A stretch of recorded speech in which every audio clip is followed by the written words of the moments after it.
अब इसके अब बाद इसके है बाद है एनायन एनायन कैसे कैसे बनेगा? बनेगा? Gain gain of of electron से। इलेक्ट्रॉन। तो एनायन का एनायन का मतलब हुआ मतलब हुआ कि जो जो नेगेटिवली आ चार्ज रही है। है।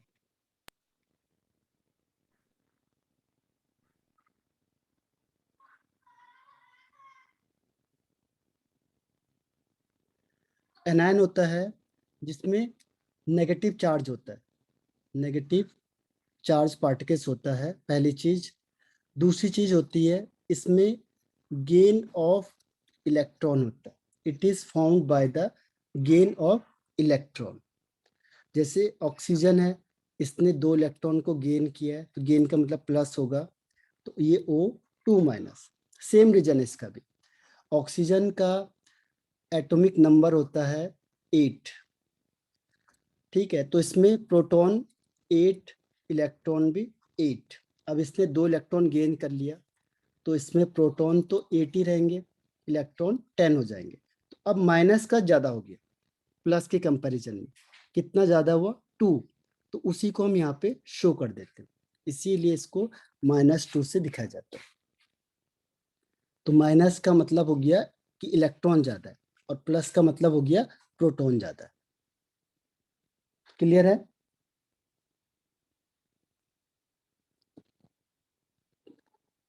बताओ। Yes sir. तो ये हमारा यहाँ तक फिनिश होता है। जो भी इसमें वो है, क्या कहते हैं, इंपॉर्टेंट टर्म्स हो गए, वो सारे क्लियर खत्म हो गए यहाँ से। अब आता है characteristics of a wave. Characteristics of a wave. तो वेव की क्या क्या कैरेक्टरिस्टिक्स हैं देखो। कैसे पहचानेंगे हम कि कोई भी चीज पार्टिकल है या वेव है? जैसे सपोज करो एक चीज है यहाँ पे, तो मैं कैसे फाइंड आउट करूंगा कि ये वेव है या ये पार्टिकल है? ठीक है, तो दोनों की खास बात है। तो पार्टिकल तो आपने पढ़ा हुआ है पहले से, तो हम वेव की पार्टिकल की कैरेक्टरिस्टिक्स पढ़ेंगे पहले, और इससे पहचानेंगे। अगर वेव की कैरेक्टरिस्टिक्स नहीं हुए तो इसका मतलब वो पार्टिकल है। तो कौन कौन सी कैरेक्टरिस्टिक्स हैं? तो 6 कैरेक्टरिस्टिक्स है हमारे पास। पहला है इसमें wave length. Wave length. Second is frequency. Frequency. Third one is velocity. Fourth one is amplitude. Amplitude. Fifth one is wave number. Wave number. और लास्ट इसमें आता है टाइम पीरियड। Time period. तो इसमें 6 कैरेक्टरिस्टिक्स हैं इसके। ठीक है, अगर इनमें से कोई भी इंफॉर्मेशन दी है, जैसे मैंने कहा कि एक चीज है और उसकी वेवलेंथ 50 मीटर है, तो इसका मतलब वो वेव है। हम किसकी बात कर रहे हैं? वेव की बात कर रहे हैं, क्योंकि वेव का ही वेवलेंथ होगा, वेव नंबर होगा, एम्पलीट्यूड होगा, फ्रीक्वेंसी होगी और टाइम पीरियड होगा। तो ये किसका होगा? वेव का ही होगा केवल, पार्टिकल का नहीं होगा। तो जैसे ही इन 6 में से कोई इंफॉर्मेशन आपको मिलती है तो आप समझ जाओ कि हम वेव के बारे में बात कर रहे हैं। और अगर इनमें से नहीं मिलता तो हम समझ जाएंगे कि वो पार्टिकल है। तो समझ में आ गया आपको? Wavelength, yes. Frequency, velocity, amplitude, wave number and time period. ये आपने फिजिक्स में पढ़ा होगा, क्लास 10th में पढ़ा है आपने। बताओ। Wave length. What is wave length? Wavelength होता क्या है? देखो, इसकी डिफाइन बताने से पहले आपको मैं ये बता देता हूँ कि जब भी कोई वेव होती है तो उसको हम ऐसे रिप्रेजेंट करते हैं। देखो इस तरीके से। ये देखा आपने कभी भी? अगर यस इस सर। तरीके से कोई चीज आ रही है तो उसे कहते हैं वेव। और जो ये अपर पार्ट होता है, इसे क्या कहते हैं? क्रस्ट। और जो लोअर पार्ट होता है इसे क्या बोलते हैं? True. ट्रफ। तो क्रस्ट एंड ट्रफ, ठीक है। तो वेव लेंथ क्या हुई, मतलब एक वेव की जो लेंथ होगी तो उससे हम कैसे करेंगे? देखो काउंट, यहां से अगर आपने स्टार्ट किया चलना तो 1 2, यहाँ तक 1 स्टेप है, 2 स्टेप है, यहाँ तक होगा 2 3 4, यानी कि यहाँ से एक क्रस्ट से दूसरे क्रस्ट में जाने का जो डिस्टेंस होता है उसी को हम एक वेव लेंथ बोलेंगे, ठीक है। यानी the distance between two consecutive crust या successive crust, the distance between, the distance between, बताओ आगे क्या होगा?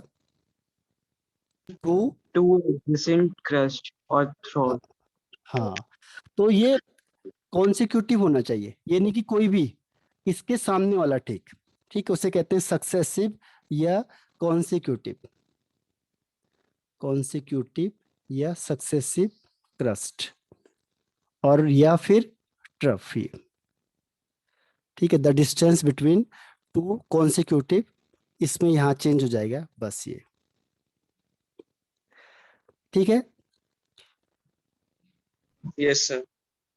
और एक और डिफाइन होती है इसमें, देखो ये तो एक डिफाइन हो गई आपकी, ये इजी होती है, the distance between two consecutive crust, या फिर यहाँ से और इस ट्रफ के बीच का डिस्टेंस, ये भी क्या हो गया? लेमडा हो गया, यानी वेवलेंथ हो गया। एक और होती है कि अगर आप यहाँ से चलना स्टार्ट करोगे तो यहाँ तक, तो इसे कहते हैं एक साइकिल। जैसे आप राउंड लगाओगे तो एक पूरा चक्कर मान लोगे आप, ठीक है। तो वो इस साइकिल में ऐसे दिखेगा, यहाँ से यहाँ तक आधा है और यहाँ से आधा यहाँ तक आधा है, तो हाफ प्लस हाफ 1 साइकिल।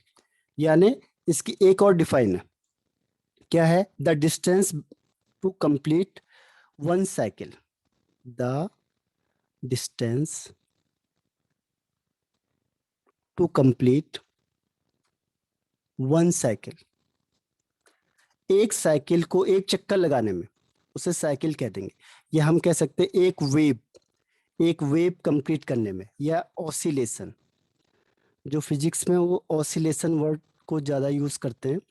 तो एक ऑसिलेशन को, जैसे पेंडुलम देखा होगा आपने, इस तरीके से घूम रहा है पूरा, पेंडुलम ऐसे घूमता है, तो हम उसे ऐसे दिखा देते हैं। तो एक पूरा चक्कर लगाने में जितना डिस्टेंस होगा, यानी अगर यहाँ से चलना स्टार्ट किया आपने, तो देखो एक पहले तो आधा राउंड आपने चक्कर का ये मारा, आधा, और आधा ये कर दिया, तो टोटल 1 हो गया। तो एक राउंड कंप्लीट करने में, यानी यहाँ से इनिशियल से और यहाँ तक एक राउंड पूरा कंप्लीट करने में जितना डिस्टेंस होगा वो उसकी वेवलेंथ है। तो 3 तरीके से इसे रिप्रेजेंट करते हैं। तो कोई भी एक फॉर्मूला लिखोगे या डेफिनेशन लिखोगे तो सही होगी वो। तो समझ में आ गया तीनों? Yes, sir. अब इसको किससे डिनोट करते हैं? डिनोटेड बाय लेमडा, ये लेमडा है, डिनोटेड बाय लेमडा। अब इसकी जो यूनिट होती है वो मीटर की यूनिट होती है, तो बता सकते हो क्या क्या होगा? क्योंकि ये लेंथ है, तो जो भी मीटर की यूनिट है वो किसकी होगी? लेमडा की यूनिट होगी, यानी जैसे मीटर हो गया, और क्या हो सकता है? Centimeter. हाँ, सेंटीमीटर हो गया, मिलीमीटर हो गया, एंगस्ट्रन हो गया, नैनोमीटर हो गया, पिकोमीटर हो गया। तो आपको जो क्वेश्चन दिया होगा वो इसमें ज्यादा दिया रहता है, एंगस्ट्रन में, पिकोमीटर में और नैनोमीटर में। क्यों? जितने भी क्वेश्चन होंगे उसमें आपको जो वेव लेंथ है वो एंगस्ट्रन में या पिकोमीटर में या नैनोमीटर में दिया होगा। क्यों? क्योंकि जो वेव लेंथ होती है वो क्या होगी? बहुत वेव छोटी. की लेंथ क्या होगी? Very very small. Small. हाँ, ये बहुत ज्यादा छोटी होगी क्योंकि वेव लेंथ है, तो वेव की लेंथ क्या होती है? बहुत स्मॉल होती है, इसीलिए एंगस्ट्रन, पिकोमीटर और नैनोमीटर में गिवन होता है। अब मैंने कहा आपको 1 एंगस्ट्रन इज इक्वल टू 10 की power -10 metre, and 1 picometer is equal to 10 की पावर -12 metre, and 1 nanometre is equal to 10 की पावर -9 मीटर। तो जब भी आप क्वेश्चन आंसर करोगे तो उसे मीटर में कन्वर्ट करना है, क्योंकि MKS सिस्टम हमें फॉलो करना है। तो याद रहेगा ये? Yes sir. ओके, तो ये आपका पहला पॉइंट खत्म होता है। कौन सा? Wave length. तो वेव लेंथ का मतलब लेंथ है, तो उसकी यूनिट किस में होगी? लेंथ में होगी। और वेव लेंथ का मतलब क्या हुआ? The distance between two successive crest, या टू सक्सेसिव क्रस्ट, या the distance to complete one cycle is called wavelength. अब सेकंड आता है इसमें फ्रीक्वेंसी। फ्रीक्वेंसी, तो फ्रीक्वेंसी की डिफाइन क्या हो सकती है? ये भी उसमें था, फिजिक्स में है। नंबर ऑफ वेव्स, या ऑसिलेशन भी लिखा होता है किसी बुक में। ऑसिलेशन कहो या वेव कहो, एक ही बात है। Number of wave passing past through a point. हाँ, given passing point. Through a given point, through a given point in 1 second. One. ठीक है, 1 सेकेंड में जितने वेव्स पास होंगे that is called frequency in 1 second. ध्यान रखना, यानी ये भी स्पीड की तरह है। फ्रीक्वेंसी मीन्स स्पीड हो गया, यानी जितने वेव पास हो रहे 1 सेकेंड में वो उसकी फ्रीक्वेंसी हो गई। And denoted by, it is denoted by new. देखो इसको ऐसे दिखाते हैं, इसका मतलब हुआ न्यू। और फ्रीक्वेंसी को एफ से भी दिखाते हैं कई जगह पे, और कई बार एन से भी दिखाते हैं, पर ज्यादातर अब जो मॉडर्न है आपके पास वो ये वाला है। ध्यान रखना, ऐसे ये वी है, और इसको थोड़ा सा ये कर दो, ट्विस्ट कर दो बस, तो ये आपका न्यू बन जाएगा, न्यू। तो न्यू मीन्स फ्रीक्वेंसी और वी मीन्स वेलोसिटी। तो it is denoted by new और एफ और एन। पर सबसे ज्यादा जो बुक में दिखा होगा वो ये है, फर्स्ट वाला न्यू। ठीक है, यस सर। और इसकी यूनिट क्या होती है? Unit hertz. हर्ट्ज, बिल्कुल सही कहा। HZ, इसको हम कह सकते हैं साइकिल पर सेकंड या फिर पर सेकंड। तो ध्यान रखना, पर सेकंड भी होता है, साइकिल पर सेकंड भी होता है, हर्ट्ज भी होता है। अब अगर क्वेश्चन में आपको दे दिया मेगा हर्ट्ज, जैसे आपने FM सुना होगा कि हम इतने मेगा हर्ट्ज से बोल रहे हैं, सुना आपने FM? Yes sir. तो उसमें कहते हैं ना कि हम इतने मेगा हर्ट्ज से बोल रहे हैं, 10 की पावर 2 मेगा हर्ट्ज, या 100 मेगा हर्ट्ज, या 93 रेड FM होता है। Yes sir. तो वो क्या है? मेगा हर्ट्ज में होता है। तो अगर मेगा हर्ट्ज को मैं हर्ट्ज में चेंज करूंगा कितना होगा? 10 की पावर 10 की पावर -3। नहीं, 6। मेगा है ना, mega means capital, capital M। तो मेगा हर्ट्ज में हो जाएगा 10 की पावर 6। जो आता है, सॉरी 3 आता है, वो किलो के लिए आता है। 1 किलो हर्ट्ज को हर्ट्ज में चेंज करेंगे तो 10 की पावर 3। किलो के लिए हर्ट्ज आएगा 3 आएगा, और मेगा के लिए 6 आएगा। ठीक है, तो 1 मेगा हर्ट्ज, 1 किलो हर्ट्ज, और ऐसी आगे प्रीफिक्स कुछ भी लगा सकते हो। तो उसके अकॉर्डिंग हमने क्या करना है? आंसर चेंज करना है। तो आपको जो भी क्वेश्चन करना है वो हर्ट्ज में करना है। तो जो भी मेगा हर्ट्ज, किलो हर्ट्ज, या और कोई भी हर्ट्ज होगा, नैनो हर्ट्ज हो जाएगा, कुछ भी दे देंगे वो। तो जो प्रीफिक्स होगा उसको हटा के आपने हर्ट्ज में कन्वर्ट करना है। ठीक है, तो जब भी न्यूमेरिकल क्वेश्चन करोगे वो पर सेकंड या हर्ट्ज में होना चाहिए। क्लियर है? Yes sir. तो इसको, इसका मतलब क्या हुआ कि देखो 10 की पावर 6 मेगा हर्ट्ज है, और फिर वो कह रहा है 93, जैसे आपने सुना होगा 93 या 102 जो ARI FM रेडियो होता है, तो इसकी जो फ्रीक्वेंसी होती है वो इतनी हाई लेवल की होती है। देखो 93 इंटू 10⁶ हर्ट्ज, तभी तो इतनी ब्रॉडकास्ट हो जाती है, इतनी जगह पे आ जाती है। क्यों? क्योंकि इसकी फ्रीक्वेंसी बहुत हाई होती है, तो जो वहां से वो फ्रीक्वेंसी देते हैं वो बहुत हाई लेवल की फ्रीक्वेंसी होती है, इसीलिए वो हर जगह पे क्या होती है, स्प्रेड हो जाती है, हर रेडियो उसे कैच कर लेता है। तो यहाँ पे हाई लेवल की फ्रीक्वेंसी रिक्वायर्ड होती है। तो 1 सेकंड में कितनी फ्रीक्वेंसी हो रही है, देखो 1 सेकंड में, तो ये 1 सेकंड में इतना हो रहा है 93 इंटू 10⁶, ये तो है 93 FM। और अगर ARI FM है तो वो 102 के आसपास है, यानी इसकी फ्रीक्वेंसी ज्यादा है इससे, रेड FM से। तो ये उसकी फ्रीक्वेंसी को बता रहा है कि इतने वेव्स पास हो रहे हैं 1 सेकंड में। ध्यान रखना 1 सेकंड में इतना हो रहा है 10⁶, 100 इंटू 10⁶, तो इतनी फ्रीक्वेंसी पास होती है 1 सेकंड में। ठीक है, तो frequency means number of wave passing through a point in 1 second. अब थर्ड पॉइंट आता है इसमें, वेलोसिटी। तो वेलोसिटी तो आपको पता है कि वेलोसिटी इज इक्वल टू क्या होता है, डिस्टेंस अपॉन टाइम होता है। लेकिन यहाँ पे हम क्या करते हैं, वेव के रिस्पेक्ट में कहते हैं। तो हम इसकी डिफाइन लिखते हैं, the linear distance,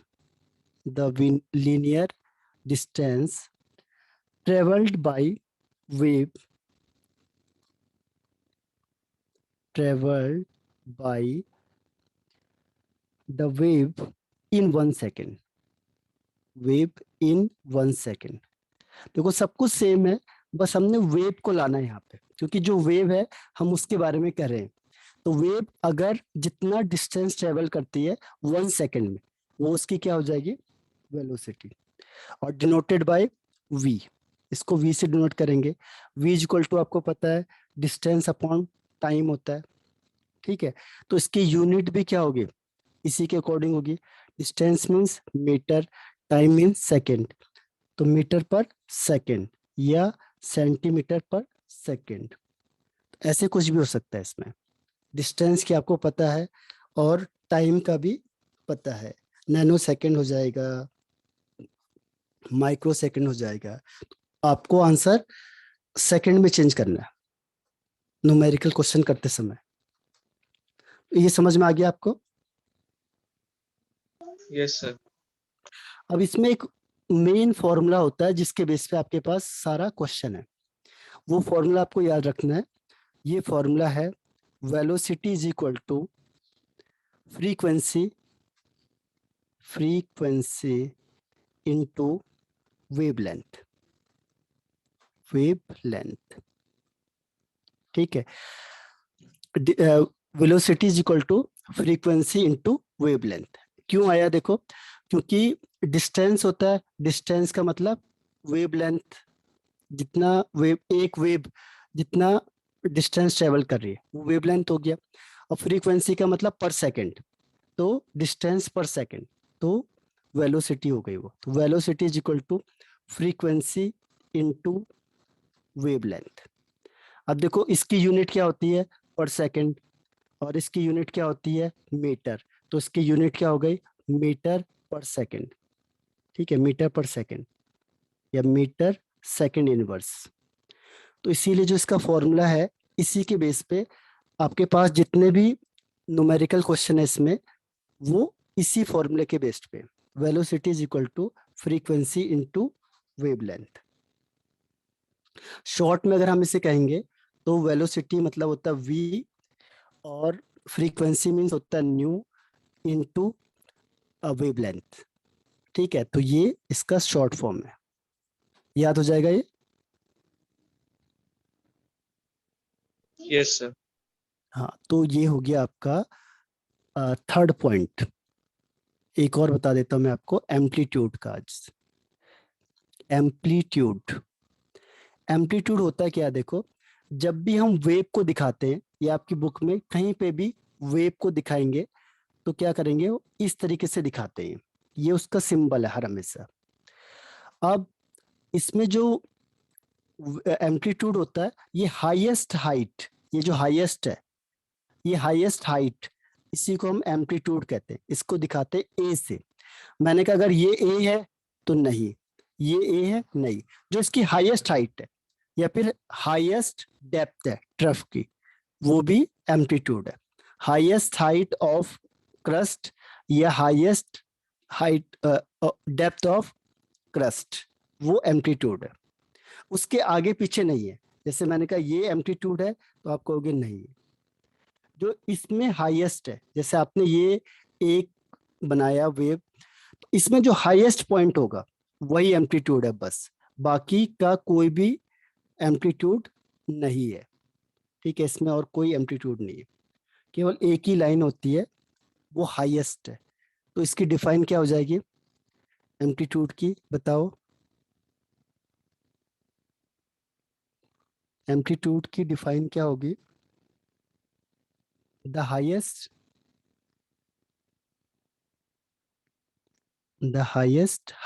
height the highest height of the crust is called amplitude। आया समझ में वाला? Yes sir. या फिर दूसरी डिफाइन क्या होगी इसकी? The depth of trough. हाँ, highest depth of trough is called amplitude. ठीक है, तो डेप्थ भी देख सकते हैं हम, क्योंकि जितना हाइट में जाएगा वो उतना ही क्या होगा, डेप्थ में जाएगा।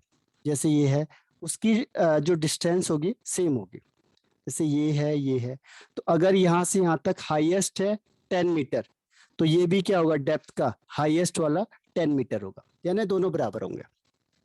तो इसका हो जाएगा the highest height of the crust, या फिर the highest depth of the trough is called amplitude, denoted by A. और इसकी यूनिट कौन सी होगी? जो भी यूनिट लेंथ की है, जैसे metre, centimetre, picometre, nanometre, angstrom, et cetera. तो एम्पलीट्यूड का मतलब the highest height of the crust और the highest depth of the trough is called amplitude. ये समझ में आ गया आपको? Yes sir. तो यहाँ तक आप करना आज, ठीक है। इसके आगे हम कल करते हैं। कल भी पढ़ेंगे हम संडे को 1 आध घंटे, जिसमें आपको मूल कॉन्सेप्ट का मैं बता दूंगा। ठीक है, आप तैयार रखो और उसे क्वेश्चन को मुझे पहले ही भेज देना, ताकि हम कल डायरेक्ट ही क्वेश्चन करेंगे। ठीक, ओके सर। ठीक है, फिर बाय बाय। Thank you.